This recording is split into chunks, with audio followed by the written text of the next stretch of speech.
राम को देख कर जनक नंदनी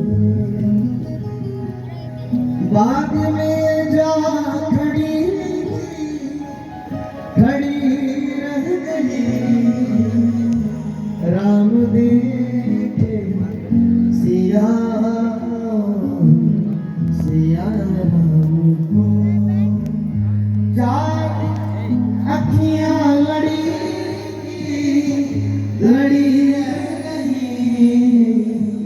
राम देखे सिया राम को। आज राम और सीता एक दूसरे को देखते हैं। मैया गई हैं और जाकर के गिरजा पूजन की। गई भवानी भवन बहोरी बंदी चरण भोरी कर जोरी। और वहां आशीर्वाद मिला। सुन सिय सत्य आशीष हमारी पूज्य मन कामना तुम्हारी। मैया प्रसन्न होकर लौटी। राम जी गए और गुरुदेव को ले जाकर के पुष्प और दल समर्पित करते हैं, प्रणाम करते हैं। तो गुरुदेव ने भी दोनों हाथ उठाकर आशीर्वाद दिया। सुफल मनोरथ तुम्हारे मनोरथ सफल हो गए। उधर भी मनोकामना पूर्ण होने का आशीर्वाद मिला, इधर भी मनोरथ पूर्ण होने का आशीर्वाद मिला। दोनों आशीर्वाद पाए, बड़े प्रसन्न हुए। पूजन अर्चन करने के बाद आज परब्रह्म परमेश्वर प्रभु श्री राम आज गुरुदेव के साथ गुरु जी के साथ निकल पड़े हैं। और कहाँ निकले? जहाँ पर धनुष यज्ञ चल रहा है। धनुष यज्ञ जिस स्थान पर हो रहा है वहां पर अब हम सभी लोग नजदीक पहुंच रहे हैं विवाह के। अरे राम जी का 2 बार विवाह हुआ।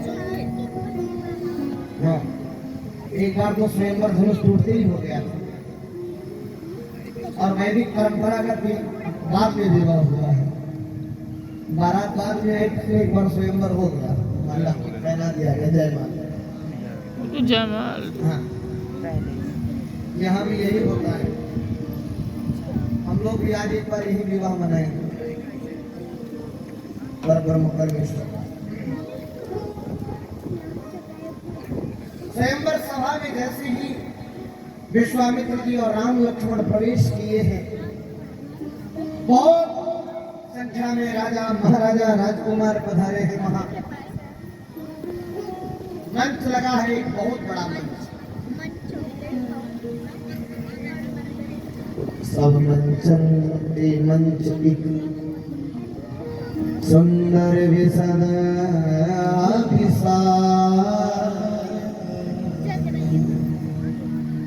मुनि समेत 2 बंधु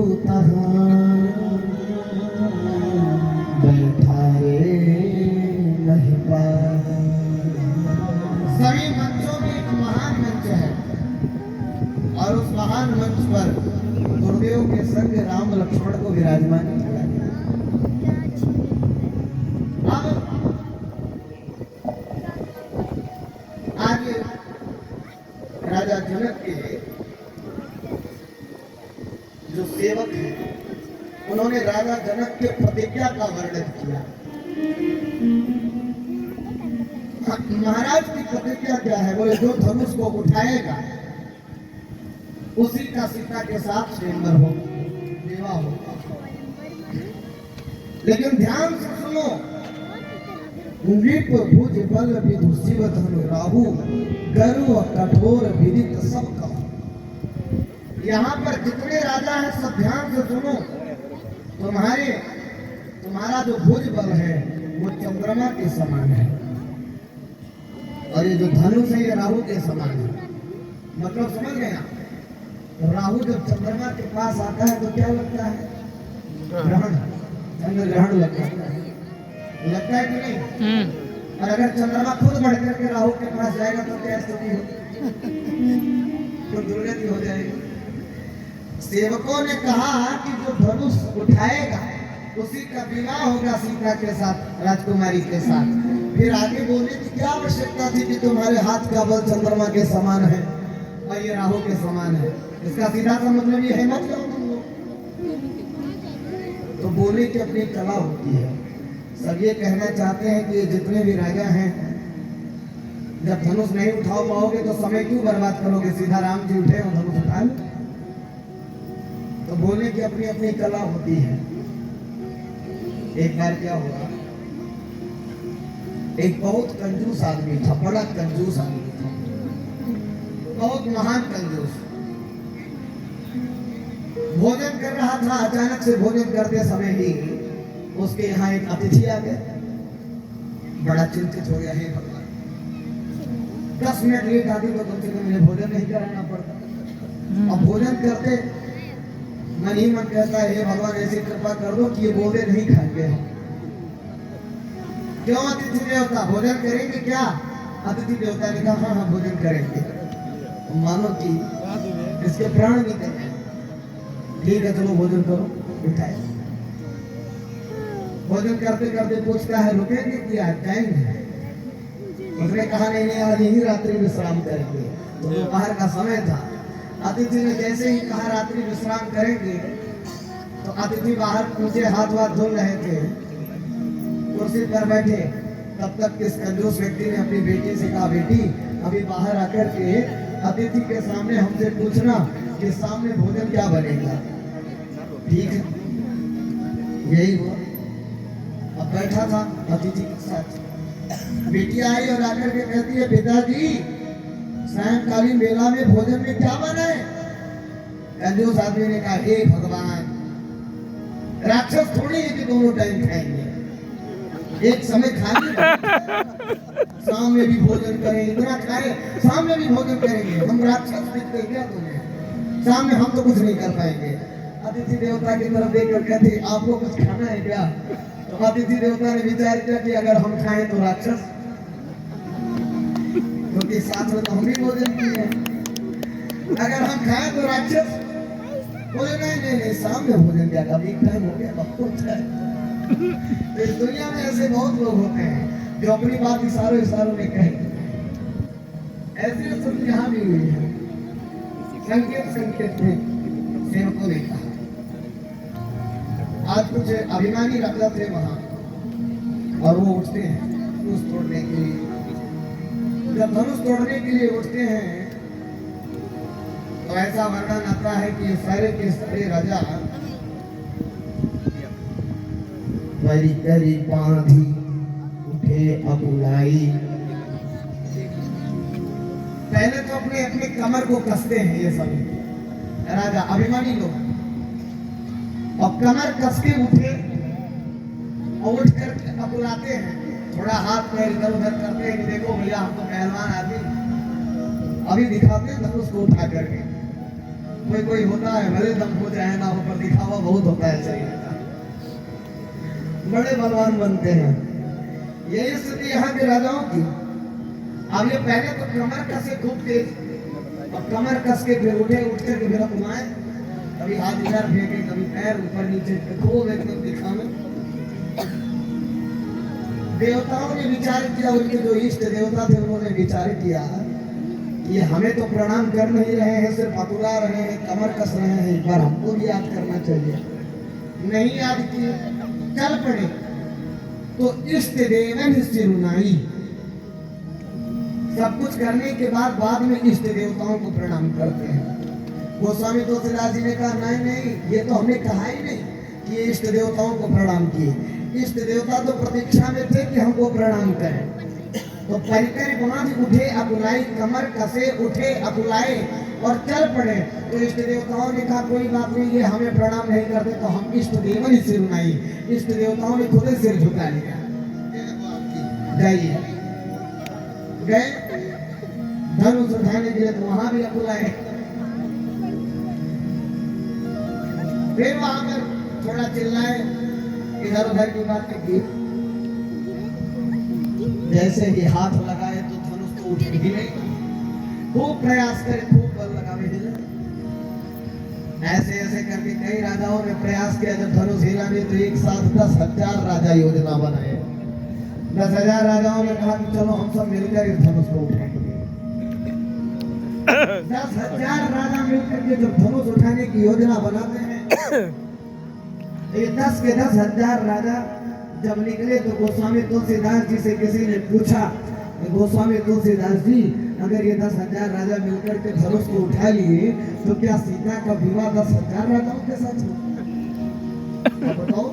बोले नहीं, इन 10,000 राजाओं ने एक निर्णय लिया है, एक संकल्प, एक प्रण लिया है कि हम सब मिलकर चलेंगे धनुष उठाने के लिए, और अगर मिलकर के धनुष उठा लिए फिर आपस में लड़ेंगे, और लड़ने के बाद 10,000 में जो एक अंतिम में बचेगा उसी से सीता का विवाह होगा। तो किसी कार्य को सफल करने के लिए जब आप पहले से ही आपस में लड़ने की योजना बना लेंगे तो वो कार्य कभी सफल हो ही नहीं। संघे शक्ति कलौ युगे, जो संगठन में शक्ति है वो कहीं नहीं। इस रामचरितमानस की कथा, श्री राम कथा का आयोजन करना बड़ी बात नहीं है। कोई भी टेंट लगा दे, पंडाल लगा दे, साउंड लगा दे, कथा बोलना चालू कर दे। और हमारे गांव के, हमारे क्षेत्र के और विशेषकर बखरिया गांव के जो रविवर, जो हमारे चाचा लोग हैं, इनके संगठन की शक्ति का परिणाम है। जब ये लोग इसमें मिल गए और अपनी अपनी ऊर्जा समय इस कार्यक्रम में लगा दी तो इस तरह से भव्य दिव्य भंडारा भी रोज अच्छे से निपटने लगा और ये कार्यक्रम भी खूब भव्यता से संपन्न होने लगा। ये संगठन की शक्ति का परिणाम है। इसलिए संगठन होना पूरी बात आई भाई, आवश्यक है। पूरी बात आई तार गया। जब जब गुरुकुलम की बात आती है तो मेरे मन में एक ही बात पहले आती थी।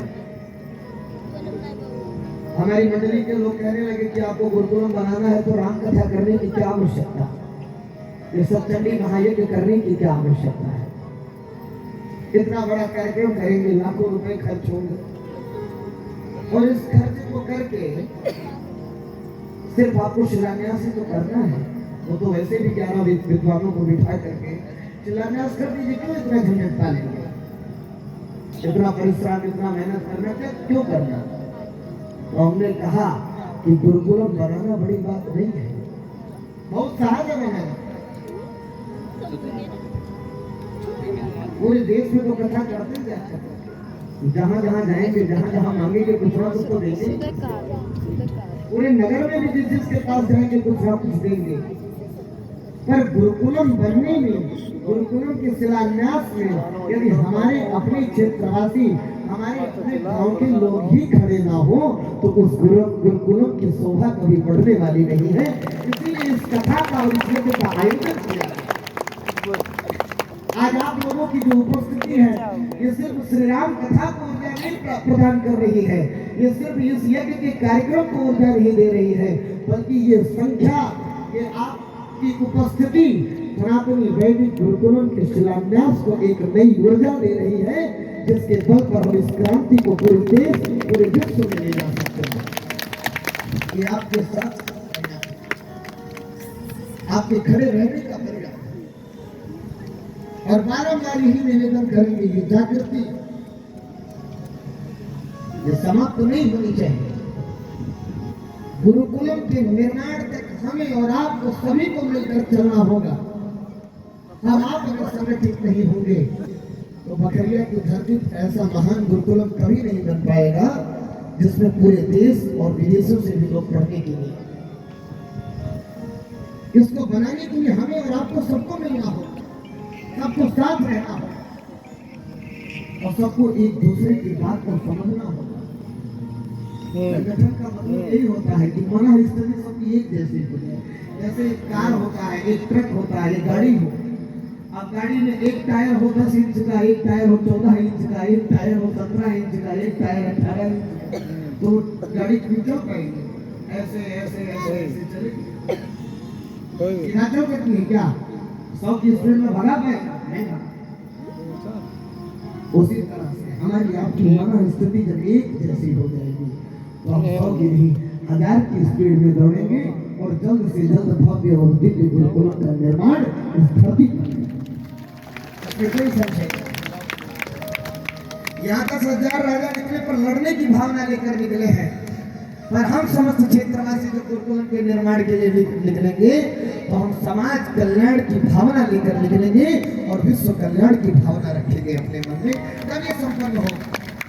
वरना 10,000 मिलकर भी धनुष नहीं उठा पाए थे तो हम 2-4 हजार मिलकर भी गुरुकुल नहीं बना। इसको बनाने के लिए हमारी आपकी मना स्थिति बराबर रखनी ही पड़ेगी। 10,000 राजा निकले और ऐसा वर्णन आता है। भूप